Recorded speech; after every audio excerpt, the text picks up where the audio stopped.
ഒരു ലോക്സഭാ തെരഞ്ഞെടുപ്പിന്റെ മുമ്പിലാണ് നമ്മൾ ഉള്ളത്. വോട്ട് ഒന്നും നമ്മൾ പാഴാക്കരുത്. ഇപ്രാവശ്യം ഒരു വോട്ട് പോകുക എന്ന് പറഞ്ഞാൽ വളരെ ഗൗരവമുള്ള വിഷയമാണ്. കാരണം ഇന്ത്യയായി നിലനിൽക്കണമെന്നുള്ള ചോദ്യത്തിന് ഉത്തരമാണ് നമ്മൾ കൊടുക്കുന്നത്. ഇതൊന്നും ഇന്ന ബാധിക്കൂല എന്നാരും വിചാരിക്കണ്ട, എല്ലാരും ബാധിച്ചിട്ടേ പോകും. പള്ളികൾ, ഓരോ പള്ളിയുടെയും അടിയാധാരം തപ്പിക്കൊണ്ടിരിക്കുകയാണ്. അത് അങ്ങ് ഉത്തരേന്ത്യയിലല്ലേ, അത് ബാബരി മസ്ജിദിന്റെ വിഷയത്തിലല്ലേ, അത് ഗ്യാൻ വ്യാപിയുടെ വിഷയത്തിലല്ലേ, അത് ഷാഹി മസ്ജിദിന്റെ വിഷയത്തിലല്ലേ, അവരുടെ ലിസ്റ്റിലുള്ള ഉത്തരേന്ത്യയിലെ പള്ളികളിലല്ലേ എന്നാരും വിചാരിക്കേണ്ടതില്ല. കേരളത്തിൽ ഇന്ന് പൊന്നാനിയിൽ ഒരു വലിയ പള്ളിയുടെ പണി മുടങ്ങി നിൽക്കുന്നുണ്ട്. നിങ്ങളത് കണ്ടിട്ടുണ്ടാവും പത്രത്തില്. സ്റ്റേ വന്നിരിക്കുകയാണ്. എന്താ സ്റ്റേയുടെ പിന്നിലുള്ള കേസ്? എന്താ, പ്രയർ എന്താ? അതിന്റെ അടിയിൽ അമ്പലമുണ്ടായിരുന്നുവെന്ന വാദമാണ്.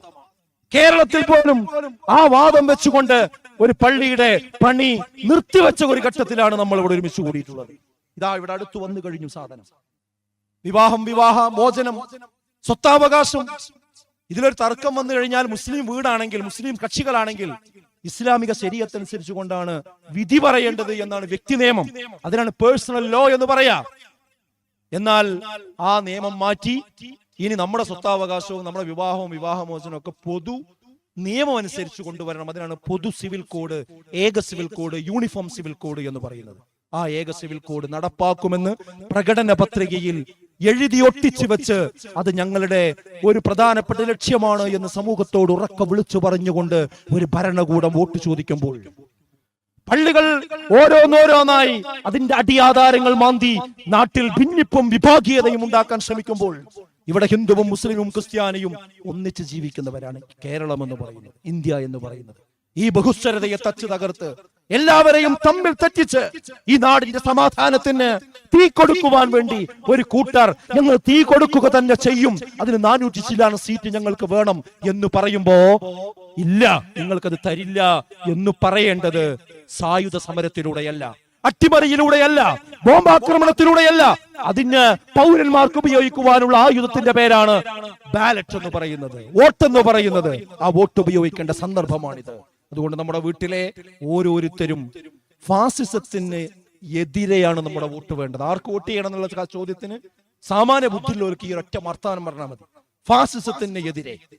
അത് ഡൽഹിയിൽ ഒരു ഗവൺമെന്റ് രൂപീകരിക്കാൻ, ഫാസിസത്തിനെതിരെ കൃത്യമായി ഉയർന്നു നിൽക്കാൻ ഒരു സംവിധാനം രൂപപ്പെട്ടു വരാൻ അതിന് പറ്റുന്ന രീതിയിലുള്ള ഒരു നിലപാട് സ്വീകരിക്കാൻ നമുക്ക് കഴിയണം. അത് ഇപ്രാവശ്യം രാഷ്ട്രീയക്കാരുടെ മാത്രം വിഷയമല്ല, ഇന്ന് ഇന്ത്യ രാജ്യയിലെ ഓരോ പൗരന്റെയും വിഷയമാണ്. ആ ഗൗരവത്തോടു കൂടി മനസ്സിലാക്കുക. പിന്നെ വെള്ളിയാഴ്ചയാണ് തെരഞ്ഞെടുപ്പ് വരുന്നത്, നമുക്കറിയാം. വെള്ളിയാഴ്ച ആയതുകൊണ്ട് അതിരാവിലെ പോയി വോട്ട് ചെയ്ത് വരിക. അത് 2 ഉപകാരം ഉണ്ടെന്ന്. ഒന്ന്, ഈ ചൂട് സമയമായതുകൊണ്ട് കുറച്ച് കഴിഞ്ഞാൽ ചൂടായിരിക്കും. അതുകൊണ്ട് നേരത്തെ തന്നെ പോയി വോട്ട് ചെയ്ത് വന്നാൽ ജുമഴക്ക് പോകാൻ ഒരു പ്രയാസം ഉണ്ടാകും. ഈ രാവിലെ ആർക്കെങ്കിലും കഴിയില്ലെങ്കിൽ ജുമഴ കഴിഞ്ഞാൽ ഉടനെ പോയിട്ട് ചെയ്യാം. 6 മണി സമയത്ത് ക്യൂവിലെത്തിയാൽ പോലും നിങ്ങൾക്ക് വോട്ട് ചെയ്യാം. 6 മണിക്ക് നിങ്ങൾ ക്യൂവിലെത്തിയാൽ നിങ്ങൾക്ക് ഇവിടെ രാത്രി 12 മണി ആയാലും നിങ്ങൾക്ക് വോട്ട് ചെയ്തിട്ട് നിങ്ങൾ അവിടുന്ന് പറഞ്ഞേക്കാൻ പാടുള്ളൂ. ഇതാണ് നിയമം. 6 മണിന്റെ മുമ്പായി ആ ക്യൂവിലെത്താൻ ശ്രമിക്കുക. ഒരു പ്രശ്നമല്ല, വോട്ട് എല്ലാവർക്കും ചെയ്യാം.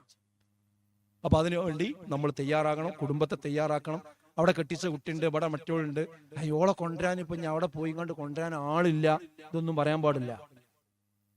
അതിന് വണ്ടി കൊടുത്തയക്കണം, അതിന് പറഞ്ഞയച്ച് കൊണ്ടിരിക്കണം. വേറുള്ളവരൊക്കെ ചെയ്തോളും, നമ്മളൊരു വോട്ട് പോയാലൊന്നും കുഴപ്പമില്ല, അങ്ങനെ എല്ലാവരും വിചാരിച്ചാലോ. ഇപ്പൊ 1ാം ഘട്ട തെരഞ്ഞെടുപ്പ് കഴിഞ്ഞു.